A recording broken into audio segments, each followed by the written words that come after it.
Have you ever noticed that in the Bible, God often calls his people first and then leads them through a season of preparation? We love the calling part, but the preparation part, that's where we struggle. Think about Paul the Apostle.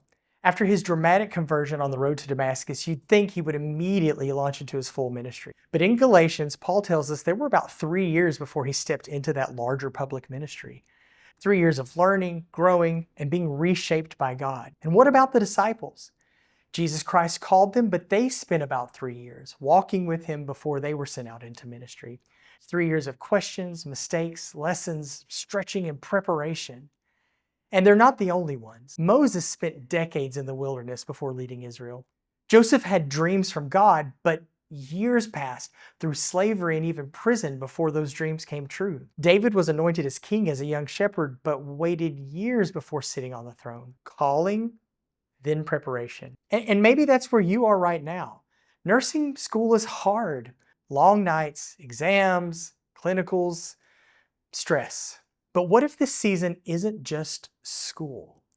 What if this is preparation? Not just for a career, but the person God is shaping you to become. Every difficult class, every time you feel overwhelmed, there are lessons you are learning in compassion, endurance, patience, and sacrifice.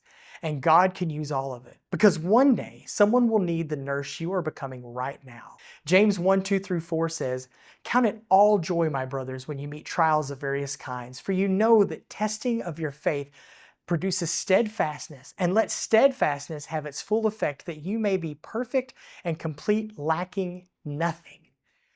Be encouraged because you are becoming the person God has called you to be.